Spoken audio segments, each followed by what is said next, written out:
Hi കൂട്ടുകാരെ, എല്ലാവർക്കും സുഖമാണെന്ന് വിശ്വസിക്കുന്നു. അപ്പോൾ ഇന്ന് ഞാൻ ഒരു ഇഞ്ചി കറിയാണ് ഉണ്ടാക്കുന്നത്. ഓണമൊക്കെ അല്ലേ, അതുകൊണ്ട് ഒരു ഇഞ്ചിക്കറിയാണ്. ഒരു പഴയകാല രുചിക്കൂട്ടിലൊരു ഇഞ്ചിക്കറിയാണ് ഉണ്ടാക്കുന്നത്. അപ്പോൾ അതിനുവേണ്ടി ഇഞ്ചി, ചുമന്നുള്ളി തുടങ്ങിയ സാധനങ്ങളൊക്കെ ഞാനിവിടെ അരിഞ്ഞ് വൃത്തിയാക്കി എടുത്തിട്ടുണ്ട്. അപ്പോൾ അത് വറുത്തെടുക്കണം. അതിന് വേണ്ടിയിട്ട് ഞാൻ കുറച്ച് എണ്ണ ഒഴിച്ച് അത് ചൂടായി വന്നപ്പോൾ അരിഞ്ഞു വെച്ചിരിക്കുന്ന ഇഞ്ചി കൂടി ഇട്ട് കൊടുത്തു. അതിനകത്ത് സ്വല്പം ഉപ്പുപൊടിയും കൂടി ഇട്ട് കൊടുത്ത് അത് മൂപ്പിച്ച് എടുക്കുകയാണ്. അത് എളുപ്പം മൂത്ത് വരാൻ വേണ്ടിയിട്ടാണ് നമ്മൾ ഇച്ചിരി ഉപ്പ് പൊടിയും കൂടി ഇട്ട് കൊടുക്കുന്നത്. അപ്പോൾ ഇഞ്ചിയൊക്കെ ഇവിടെ മൂത്ത് വന്നിട്ടുണ്ട്. അത് കോരി കഴിഞ്ഞിട്ട് ആ ബാക്കി എണ്ണയിലോട്ട് തന്നെ അരിഞ്ഞു വെച്ചിരിക്കുന്ന ചുമന്നുള്ളി കൂടി ഇട്ട് കൊടുക്കുകയാണ്. ചുമന്നുള്ളിയും കൂടെ മൂത്ത് വരാറാകുമ്പോഴത്തേക്ക് അതിനകത്തോട്ട് കുറച്ച് വെളുത്തുള്ളി, ഒരു 3-4 അല്ലി വെളുത്തുള്ളിയും ഇച്ചിരി കരിയാപ്പിലയും കൂടി ഇട്ട് കൊടുത്തിട്ടുണ്ട്. അതും കൂടെ അതിൻ്റെ കൂടെ ഇട്ട് മൂപ്പിച്ച് വാങ്ങിയിട്ടുണ്ട്. പിന്നെ ഇച്ചിരി തേങ്ങ, ഒരു കാമുറി തേങ്ങയും ഇച്ചിരി കരിയാപ്പിലയും കൂടി ഇട്ട് അത് മൂത്ത് എടുത്തിട്ടുണ്ട്. പിന്നെ ഒരു നാരങ്ങ വലുപ്പം, ഒരു ചെറു നാരങ്ങ വലുപ്പത്തിൽ ഇച്ചിരി പുളി കൂടി എടുത്തിട്ടുണ്ട്.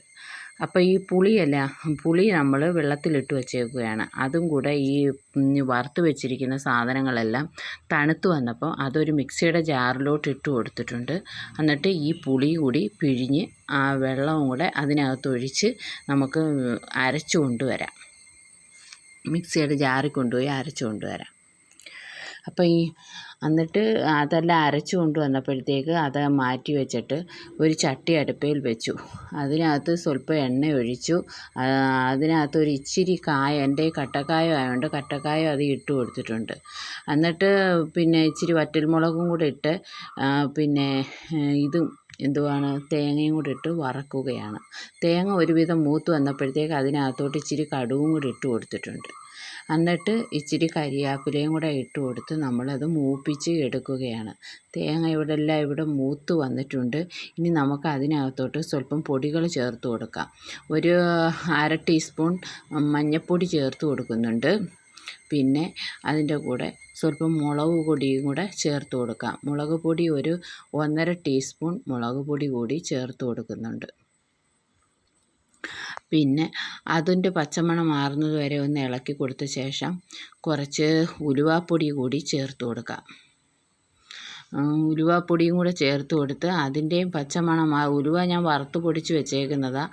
അതിൻ്റെയും കൂടെ പച്ചമണം മാറുന്നത് വരെ ഒന്ന് എല്ലാ പൊടികളും കൂടെ ചുവന് യോജിപ്പിച്ച ശേഷം നമുക്ക് അരച്ചു വെച്ചിരിക്കുന്ന അരപ്പ് കൂടി ഒഴിച്ചു കൊടുക്കാം.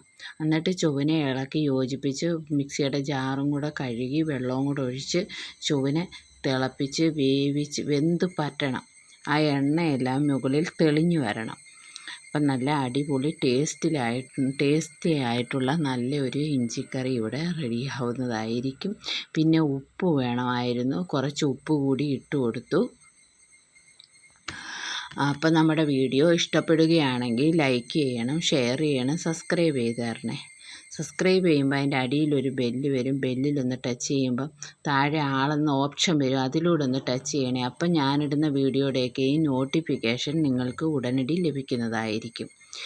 അപ്പോൾ ഇങ്ങനെ തേങ്ങ വറുത്തരച്ച് ഉള്ള ഇഞ്ചിക്കറി കഴിച്ചിട്ടുള്ളവരൊന്ന് കമൻ്റൊക്കെ ചെയ്യണേ, കഴിച്ചിട്ടുണ്ടെങ്കിൽ. അപ്പം ഇവിടെയൊക്കെ ഇങ്ങനെയാണ് ഇഞ്ചിക്കറി വെക്കുന്നത്. പിന്നെ അത് വെന്ത് പറ്റാറായപ്പം കുറച്ച് ശർക്കര കൂടി ഇട്ട് കൊടുത്ത് അതും അതിനകത്ത് കിടന്ന് അലിഞ്ഞ് പിടിക്കണം. അപ്പം നല്ല ടേസ്റ്റി ആയിട്ടുള്ള നല്ല ഒരു ഇഞ്ചിക്കറി ഇവിടെ റെഡിയായി. Okay, by.